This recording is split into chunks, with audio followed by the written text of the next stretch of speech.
On a quiet afternoon, an elderly black man walked into a roadside diner, his loyal German shepherd trotting beside him. He seemed harmless, tired, and simply in search of a warm meal. But in the corner of the diner, a group of leather-clad bikers began to whisper and glare. They had no idea that this old man was not as defenseless as he appeared, and that his calm companion carried a history far deeper than anyone could imagine. What happened next turned an ordinary lunch into a battle of dignity, fear, and unexpected justice. And it all began with one cruel insult. The elderly man's name was Walter. He was 72 years old, a widower, and a man who had lived through decades of hardship. Born in the Deep South, Walter had endured racism in its rawest form, from segregated schools to workplace discrimination. Yet he carried himself with dignity. His silver hair, pressed jacket, and deliberate stride reflected a lifetime of quiet strength. That afternoon, Walter was driving home from visiting his daughter when he decided to stop at a small roadside diner along the highway. The sign above the door flickered, and the smell of frying bacon and coffee drifted through the air. At his side was Shadow, his German shepherd, a strong but calm dog that never left his side. To most people, Shadow seemed like an ordinary companion. But what no one knew was that Shadow was a retired police K-9, trained to protect, subdue, and respond to threats with precision. Walter walked in with a smile, nodding politely at the waitress. The diner was small, with only a handful of customers, but in the back corner sat a group of bikers. Their jackets were marked with patches, their boots heavy on the floor. They were loud, drinking, and already in a mood that carried an edge of hostility. As soon as Walter entered, the room grew quieter, not because of admiration, but because of the unspoken prejudice that still clung to many places in America. Walter chose a booth near the window, placing his cane beside him, while Shadow curled up at his feet. He ordered a simple plate of eggs and toast, nothing more. He wanted only to eat in peace. But the bikers had noticed him, and the sight of an elderly black man with a dog seemed, to them, an invitation for ridicule. They exchanged smirks and began muttering just loud enough to be heard. Walter kept his eyes on his meal, ignoring the words. He had learned long ago that responding to every insult drained energy that life had already taken enough of. Yet Shadow's ears twitched. The dog sensed the change in tone, the shift in atmosphere, the way danger could be carried not just in actions but in voices.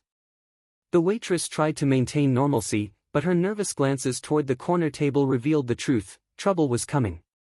And Walter, despite his calm exterior, knew it too. He sighed softly, patting Shadow's head under the table. "Stay calm," his mind whispered. But deep inside, Walter sensed that peace would not last. The bikers grew bolder as the minutes passed. One of them clapped his hands loudly, startling the waitress, while another muttered about who gets to eat where. Their words, poisoned with prejudice, carried across the diner. A few customers lowered their eyes, unwilling to intervene, unwilling to confront the tension. Walter kept eating slowly, but every bite was heavier than the last. He had endured decades of such treatment, yet something about the way they laughed at him now felt sharper, like a knife scraping against old scars. Shadow remained calm, though his tail no longer rested loosely. It tapped against the floor in short, alert beats. Finally, one biker stood. He was tall, broad-shouldered, with a beard that hid most of his expression. His boots thudded across the floor as he approached Walter's booth. He leaned down, his shadow stretching across Walter's plate, and sneered. Walter looked up slowly, his gaze calm, unbroken.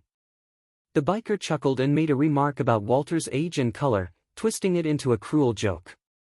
He then pointed to Shadow, saying a dog like that was wasted on someone like him.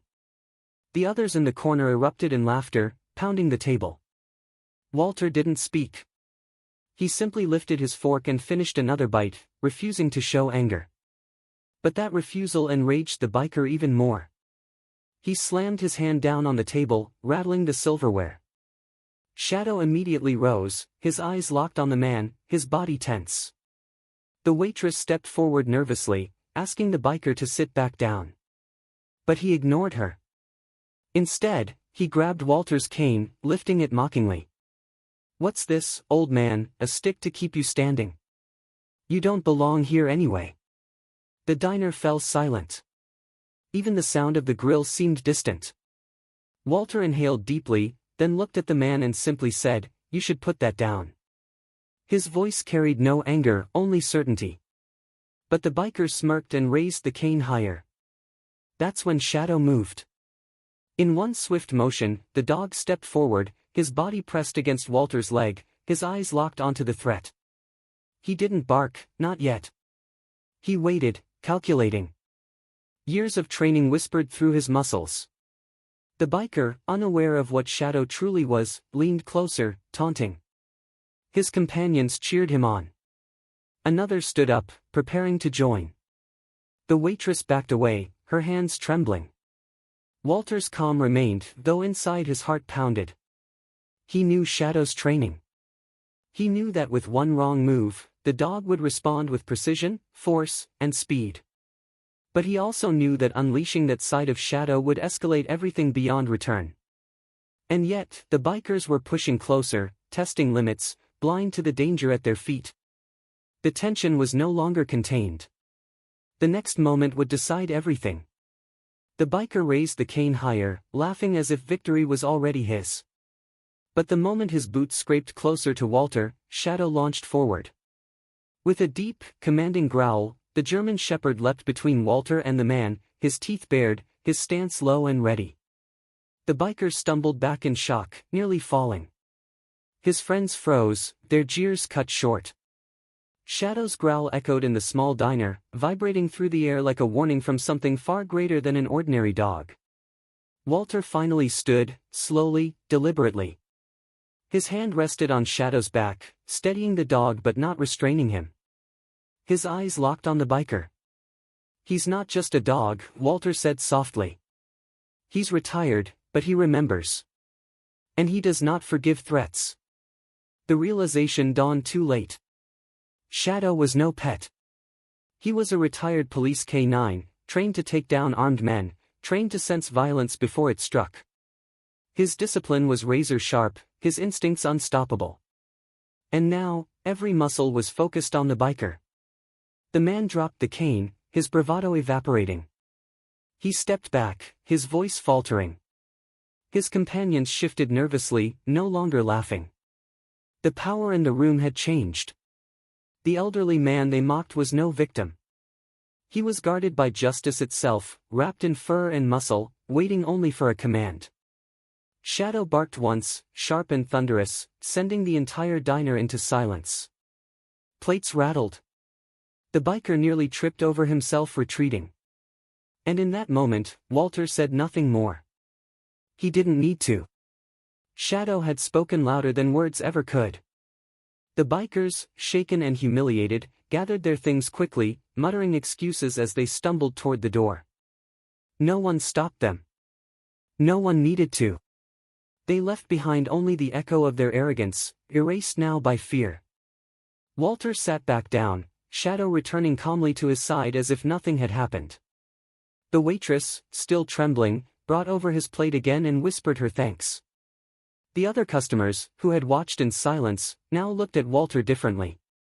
Respect replaced avoidance. But Walter didn't bask in it. He simply finished his meal, paid quietly, and prepared to leave. As he walked toward the door, cane in hand, Shadow steady at his side, he paused for a moment. He looked at the empty booth where the bikers had sat. For all their noise, their hate, their cruelty, they had been silenced not by violence, but by the truth of loyalty, training, and justice embodied in one remarkable dog. Outside, the sun had begun to set, painting the highway in streaks of orange and gold. Walter inhaled deeply, the air cool against his face. Shadow looked up at him, eyes calm once more. "Let's go home," Walter murmured. And they did. This story is more than a diner confrontation. It's a reminder that prejudice may strike at any moment, even against the most unassuming among us. But sometimes, justice waits quietly at our side, ready to rise when it is needed most. So the question remains, in a world where hate still lurks in corners, what silent guardians stand ready to confront it? And will we, like Walter, carry ourselves with the dignity to face it head-on?